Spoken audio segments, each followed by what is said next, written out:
And now part 2 of, wow, they combined a bunch of stuff they shouldn't have to make this. Hey, boss, we've got another great one for you. I'm interested, Johnson. The last one worked out well. We sold a bunch of them and got a lot of views. What do you have in mind? Well, I kind of took a little bit of initiative. That's great, Johnson. I like to hear that, as long as you don't cost me money. Okay, anyway, I decided to take a couple more pistols and combine them since I figured you weren't going to choose just one. That's assuming a lot, and when you make assumptions, you do make an ass out of you and umption. But, keep going. Well, you like the Beretta, Yeah. and do you like Smith & Wesson 59 series? Yeah, it's not bad. Do you like race guns? Yes, but that is not what either. And do you like a really high bore axis? You're not letting me think. And do you like it to look a little bit more like a halo gun? Tell you what, just show me what you got because you're just like completely ignoring. I thought you'd say that, so here it is. Your new gun. I love it, Johnson. It's so beautiful and tall and yeah. Anyways, how you guys doing? Joe here. That was a one take, if you couldn't tell, because I'm still doing one takes, even though my computer's done because I'm sorting through a bunch of different pickups at the same time. But I wanted to do a video. Plus, I'm feeling mildly delirious from yesterday and all the medications I'm on. And if you think I'm kidding, medication. Except for that, that's coolant. Coming back to the firearm, this is the Girsan MC-21. The name is on this side. MC-21, chambered in 9mm, also available in 40 and 45. And this is another one of those Turkish-made amalgamation pistols that is kind of combining a lot of features from a lot of different guns to manufacture something that's pretty cool. And I've heard decent stuff about it, and I wanted to check it out. This one came from Liberty Arms down in Harrisonburg, Virginia. If you want to give them a call, see what they can do for you. This is the first one they've ordered, so they may get some more if they like it. Spoiler alert, I'm buying this one. More than likely. Possibly. I don't know what to do with my hands. Anyways, this one has a lot of features from a lot of different guns that I thought were pretty interesting, and I thought we would take a look at it. Girsan is actually owned by EAA. European American Armories, and they actually manufacture a lot of different firearms. Like a lot of the Turkish manufacturers out there, they tend to pick things they like about every firearm in the world and combine them into one. In this case, they combined some Smith & Wesson stuff, some Beretta stuff, and I don't even know what the hell that is up there. Kind of looks like a movie prop gun, but it's kind of cool at the same time, and we'll be taking a look at that in close detail. But EAA also owns Witness, who makes pretty good race guns. That's where I think their race inspiredness comes from. But this is a steel-framed steel upper, some sort of aluminum mixture lower, and it's chambered in 9x19 with 15-round magazines. And the reason I said Smith 59 series in the beginning is because if you look at this Metgar mag, MG-SW59-15. This will interchange in a Smith & Wesson 59 series firearm, specifically probably a 5960, or anyone that runs a 9mm. So that's pretty cool. But when you take a look at the frame, the first thing that came to my mind, right there, is Beretta. And it's the same takedown as an M9 style Beretta. Literally the same takedown. We'll be looking at that in a minute. The grips are kind of Beretta-ish, but also kind of Smith & Wesson-ish. It has a flat front trigger guard. Actually, it angles backwards a little bit with a pick rail, single slot, but you can still put some stuff on there. It is hammer-fired, and it does have, again, a Beretta-ish style safety with Decocker. However, it's not spring-loaded, so you have to put it back into the fire position. It has a lanyard, so lanyard. So you could hook up a lanyard to it. It has a nice undercut underneath the trigger guard, so you can get all your hand on there. Yes, all your hand on there. And the one really bizarre thing about it is how high the bore axis is.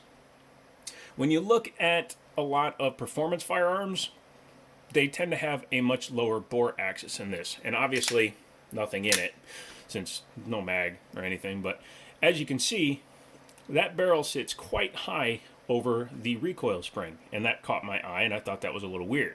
And then they did lightning cuts on top of the slide, as well as, if you look closely on the side of the front sight, they ported the barrel. So it has a little bit of a compensation in the downward position because of how high the bore axis is. You can see in my hand, like, if you were to do that, that would look about the same height as a 1911. Come up a little bit, it's a little bit more like Glock. You come up all the way, and unfortunately, it kind of gives it a top-heavy feel like a high point. Sorry, I know I'm not comparing it to a high point, but I'm saying it has a very high bore axis like a high point. And with this beaver tail being where it is, you have a lot of room between here and the barrel. You can see that's probably a solid 3/4 of an inch, nearly an inch of room there. So I thought that was interesting. It is a double action to single action. Ow. Very stiff decocker because it's a brand new gun. But double action to single action means it starts in double action, and when it resets, it goes into single action. So as you can see, it starts way farther back, much lighter at that point. The good news is this is a double action, single action with a decocker. So you can load the gun. I like these because they actually make it really easy to grip with my hands. But you can load the gun, and then you can decock it, and then run it with around in the chamber, but the hammer down. So it's a little bit safer, especially for concealed carry. It is a large pistol, so it might be a little bit more difficult for those out there to conceal carry, but it's not horrible. The weight is about the same as a 1911. It's like 38 ounces, 39 ounces dry, and with a full magazine, it'll probably crest 41. The fire control group is very much Beretta. Again, with the takedown, the slide lock, slide release, and the safety decocker up there, but also with an external trigger bar, much like the Beretta. Has an external extractor. This port up top, which I have loaded the firearm, and that does nothing, so all it does is leak the oil from shipping. Just kidding. As you can see, it does lock up at the front of the breech. So even though it's a Beretta style takedown and everything, you're going to see that it's a little bit different when we open it up. On the outside, it does have horizontal serrations or cuts, which is actually preferable to vertical because horizontal makes it harder to go like that. Now, you can slide it pretty easily this way, but that's just a side effect. Let's go ahead and pop the top off, and this phone is running out of storage space, so I'm going to be deleting a bunch of stuff, but let's go ahead and do that. Before we do that, obviously check it. Nothing. Okay. Because this is a Beretta style takedown, literally this button here. Done. So, down here, this looks a lot like a Beretta, except for in this area. If you hold this here, I believe the Girsan Regard, which is a Beretta clone, uses a very similar frame. There's your drop safety, your ejector, and your hammer, and your external trigger bar spring, or trigger bar, and the spring is underneath the grip here. So it's very, very simple in its design. This is where it differs completely from a Beretta. A Beretta has a dropping block locking up system. So normally a block would drop down into the frame, which would then lock up the barrel down low and allow the slide to keep coming back. This one uses a launching guide rod system with a standard spring. The launching guide rod is something I've done twice now. You think I would learn my lesson. However, it uses a standard barrel. Standard lockup, it's a little bit different design, but it's still a breech locked lockup system. Sorry, my brain just stopped because I just realized I have to find that. Johnson, why didn't you make that a captive spring? Because we didn't want to make it too easy for everybody, sir. Well, again, I like the intuition or initiative, but damn it, all to hell. And of course, then I forgot that I could push pause, but I did find it. Just a standard guide rod that is launchable into orbit from a standstill. Here on the end of the barrel, like I said, they did port it so that you can actually use exhaust gases to keep the muzzle down a little bit. And I thought that was interesting because I was looking at that front sight and I'm like, wow, those are vent holes on the side of the front sight. So, even though it is a 3-dot arrangement, I'm sure after 50 or 100 shots, that front dot will be completely blacked out. So, be used to that. Just a standard 3-dot style arrangement, pretty easy to pick up. And interesting, it's a 2-piece firing pin because when you engage the safety, the actual back of the firing pin tilts up. See that? It's not a firing pin block, it's a 2-piece firing pin.